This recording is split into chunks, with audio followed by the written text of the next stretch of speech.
학생의 발표를 들어보겠습니다.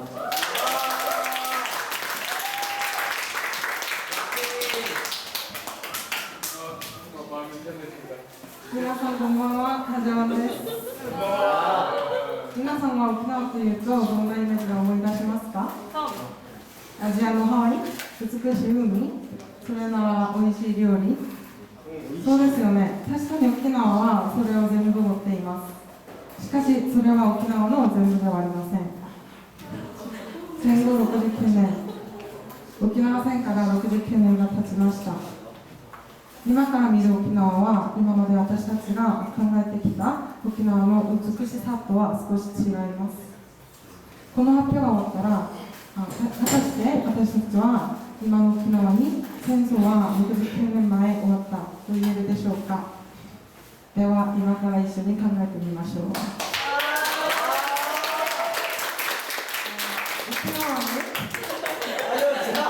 沖縄는 우리나라의 삼국시대와 같은 산전시대를 거쳐서 육휴 왕국이라는 어떤 독립국가로 400년 동안 영성을 이어온 그런 국가입니다.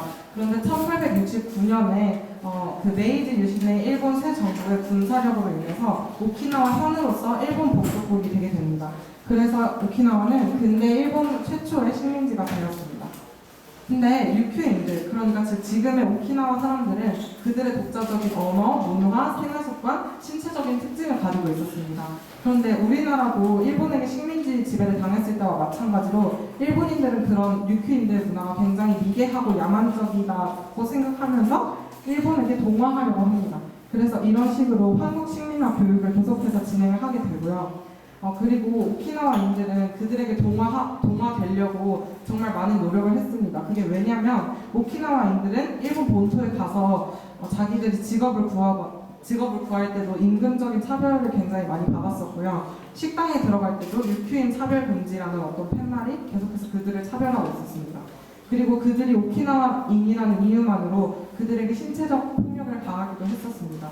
그러한 신체적, 정신적인 폭력 때문에 오키나와인들은 자연스럽게 자기들이 일본인에 동화되는 것을 자청할 수밖에 없게 됐던 것이죠. 그리고 일본인들은 계속해서 오키나와인에 대한 차별을 해왔었는데요. 이렇게 진행됐던 오키나와 전 또한 그 오키나와인에 대한 일본인의 차별이 그대로 묻어나온 것이라고 볼 수가 있습니다. 왜냐하면 사실상 그 세계 2차 대전이 끝나고 일본과 미군이 전투를 했을 때 일본의 패전은 필연적이다라는 것을 일본 정부도 알고 있었습니다. 그런데 근대 일본을 통합시켰던 천황제를 유지하기 위해서는 일본 정부는 그 미군과의 종전 교섭을 계속해서 지연을 시켜야 했고요.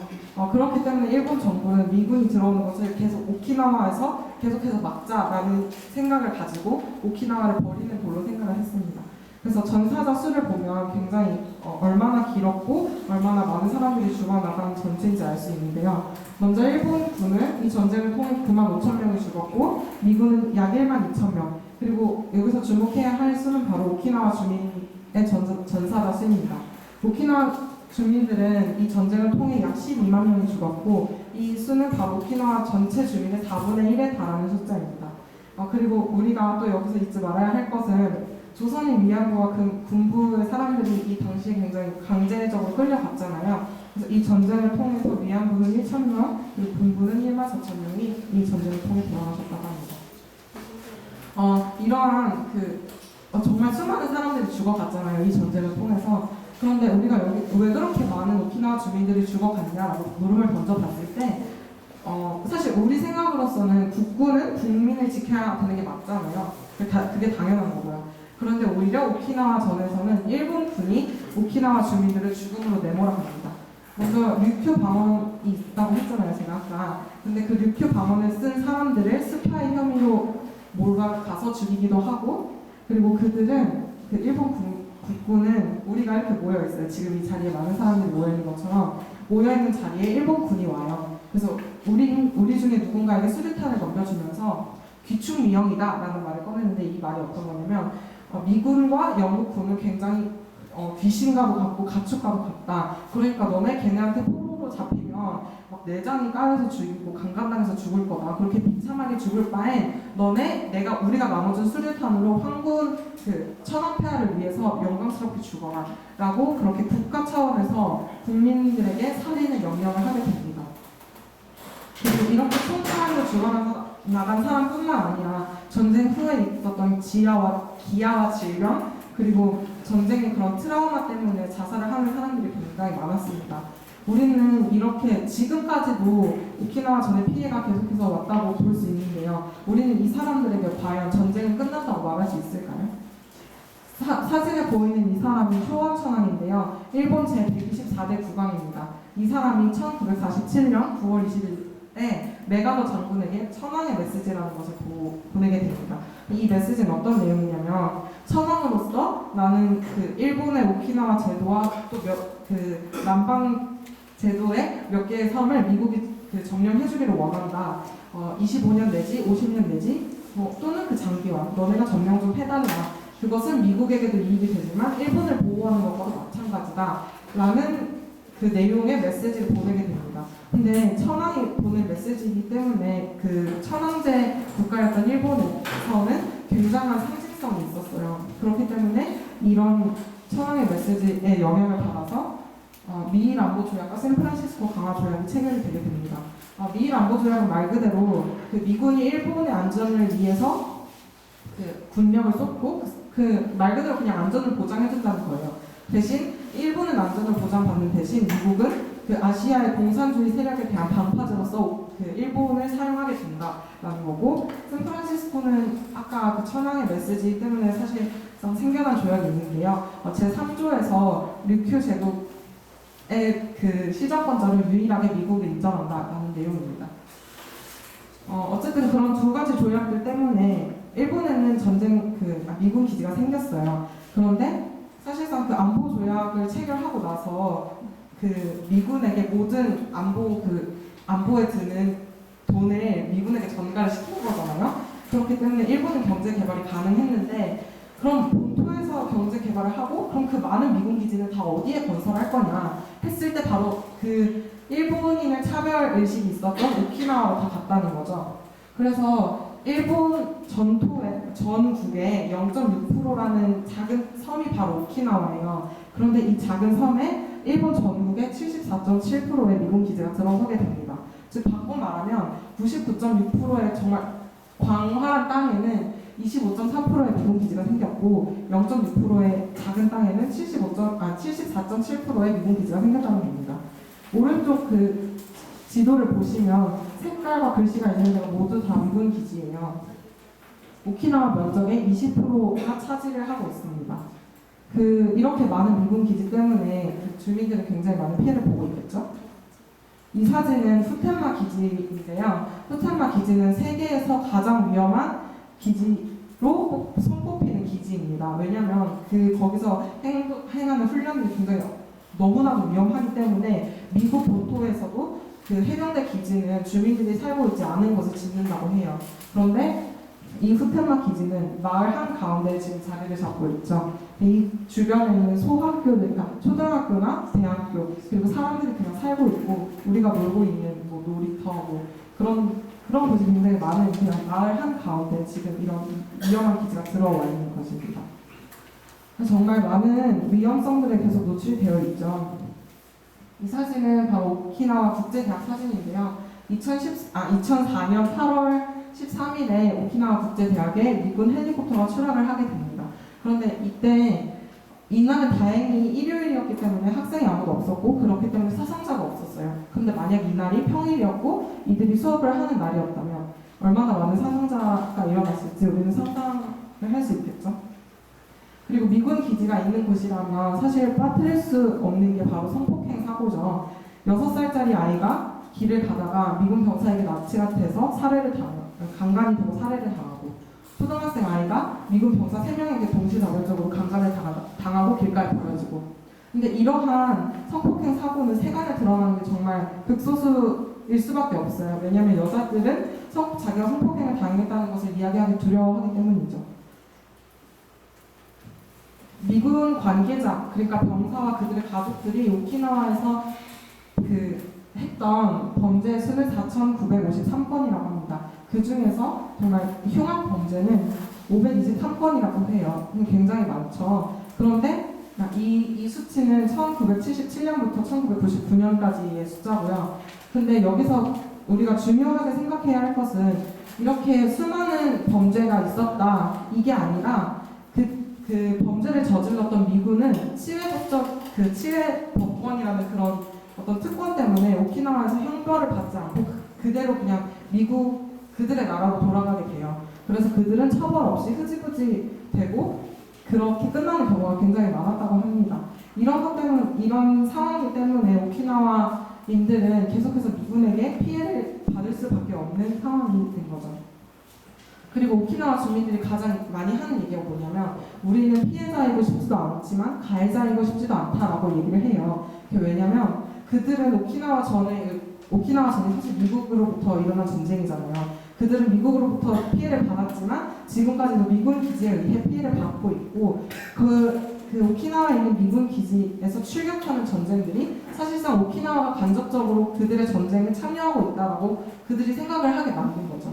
베트남 전쟁, 이란 전쟁, 이라크 전쟁, 아프가니스탄 전쟁, 걸프 전쟁, 한국 전쟁 생각을 해보면 다 미국이 관여하고 있었던 전쟁이죠. 그 모든 전쟁에 오키나와에서 출격한 그런 군사력이 같다고 합니다. 그리고 저는 굉장히 이 부분에서 충격을 받았던 게 뭐냐면 저는 작년에 여기 있는 몇 명 친구들과 같이 오키나와로 해통을 다녀왔어요. 근데 해통에 갔을 때 카데나 공군기지 근처에 있는 카데나 고등학교를 다녀왔거든요. 근데 거기는 공군기지 근처에 있기 때문에 공군 그 기의 소리가 막 슈 막 이래서 너무 귀가 아파요. 이제 저희는 그게 너무 낯설고 귀가 아프기 때문에 그 친구들한테 너희는 이런 소리가 피해라고 생각해 본 적이 없느냐? 너희 이 상황 속에서도 공부가 되냐? 라고 물어봤을 때 이 친구들은 너무나도 태연하게 아니 뭐 나는 이거 어렸을 때부터 내가 괜찮아 라는 식으로 반응을 한 거예요. 근데 지금이야 물론 전쟁을 경험한 세대들이 살아있고 그들의 목소리가 있기 때문에 저는 미군 기지의 반대의 목소리가 더 생생하고 더 커질 수 있다고 생각을 해요. 하지만 세대가 지나고 나서 그런 전쟁 경험 세대가 다 죽고 나서 이렇게 생각하는 젊은 세대들이 남았을 때 과연 그들은 미군 기지를 없애야 된다는 목소리가 계속 나올 수 있냐는 거죠.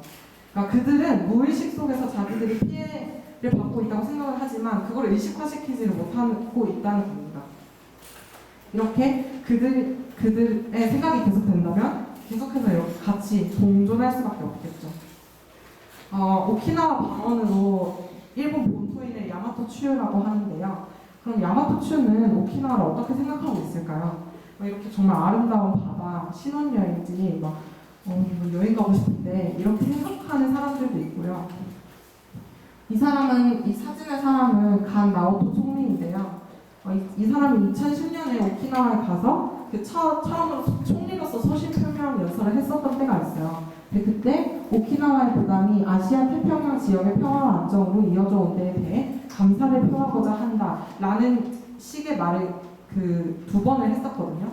근데 이 말은 사실상 그 소중한 희생이라면서 미화를 시키고 그 오키나와의 희생이 있었기 때문에 전쟁 후에 일본이 살을 수 있었다.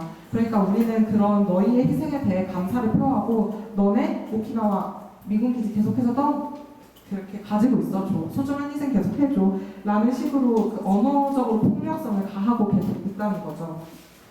그러면 왜 오키나와에서 미군 기지는 없어지지 못하고 있는가? 라는 것을 생각해 봤을 때 미군 기지가 있는 마을에 일본 정부는 돈을 주고 있어요. 기지 관련 보조금이라고 하는데요. 이런 기지 관련 보조금을 주면서 일본 정부는 이렇게 생각을 하는 거예요. 그래, 너네 희생 당하고 있는 거 맞아. 우리한테 희생 당하고 있는 거 맞는데 우리 지금 너네한테 기지 관련 보조금 줬지? 그러니까 나는 이런 책임을 조금 덜 수 있어. 라고 생각을 하면서 스스로에게 면죄부를 주고 있다는 거예요. 이러한 기지 관련 보조금과 그 일본 정부의 생각들 때문에 미군 기지가 없어지기가 굉장히 힘든 상황이 되었고, 그리고 아까 미일 안보 조약 설명드렸죠. 미일 안보 조약에 의해서 지금 유지되고 있는 미일 그 동맹이 만약에 오키나와에서 기지가 없어지고 오키나와의 반대 목소리가 계속해서 커진다면 미일 동맹을 깨져버리고 말 거야. 그러니까 오키나와 너네 조용히 하고 있어. 라는 식으로 계속해서 생각을 하고 있다는 거죠. 일본인 사람들은. 그러면 우리는 여기서 한 가지 물음을 던질 수가 있어요. 아까 일본 정부는 오키나와가 희생을 당연히 해야 하고 미일 동맹 때문에 오키나와가 그 미군 기지를 짊어져야 한다라고 생각하고 있다고 말씀드렸잖아요. 그럼 과연 일본 정부는 오키나와를 정말 그들의 국가라고 생각하고 있을까? 일본 정부는 정말 오키나와가 일본이라고 생각하고 있을까요? 사실 저는 이 물음에 대해서 절대 아니다라고 대답을 하고 싶습니다. 현민들은 말해요. 오키나와에서 기지는 필요 없다고. 그리고 저도 오키나와에서 기지는 없어져야 한다고 생각을 하는데요. 그러면 어떻게 우리가 기지를 없앨 수 있고 그런 방법을 해야 하느냐라고 했을 때 먼저 평화에 대한 교육을 오키나와 전에 대한 어떤 그런 것들을 계속 계승해야 하고 있지 말아야 한다는 것. 그리고 전쟁이 없는 평화란 무엇일까 함께 고민해 봐야 한다는 거죠. 그리고 전쟁의 책임은 과연 누구에게 있느냐 이것을 이론적으로 추궁해내야 하고 반드시 사과를 받아내야 한다는 거죠. 그리고 오키나와인들은 또 자기가 가해자라는 인식을 자각을 계속해야 한다고 생각합니다. 그리고 일본 본토인들은 그런 오키나와의 기지를 계속해서 떠넘기고 있는 자신들의 그 안보 조약을 받고 있는 것은 자신들이라고 인식을 해야 하고 다 함께 그런 그 미일 안보 조약이라든지 미군 기지를 정당화하고 있는 조약들을 폐기하는 방식으로 계속해서 생각을 끌어나가야 한다는 거죠. 저는 묻고 싶어요. 누가 희생을 시키고 그런 희생을 시킬 권리는 과연 누구에게 있는가? 사진을 보는 거는 1000명당 오키나와 사람들은 17.8명의 미군을 수용하고 있지만 본토 사람들은 1000명당 0.1명의 미군을 수용을 하고 있어요. 다카하시 데스야 교수는 이렇게 말을 하는데요. 희생의 시스템에서는 어떤 자의 이익이 다른 것들의 생활을 희생시켜서 선출되고 유지된다. 희생시키는 자의 이익은 희생당하는 것에 희생 없이는 선출되지 못하고 유지될 수도 없다. 이 희생은 통상 은폐되어 있거나 공동체에 대한 귀중한 희생으로 미화되고 정당화된다. 이런 말들이 바로 오키나와를 겨냥한 말이고 오키나와와 일본 본토의 관계를 설명할 수 있다는 말이라고 저는 생각합니다.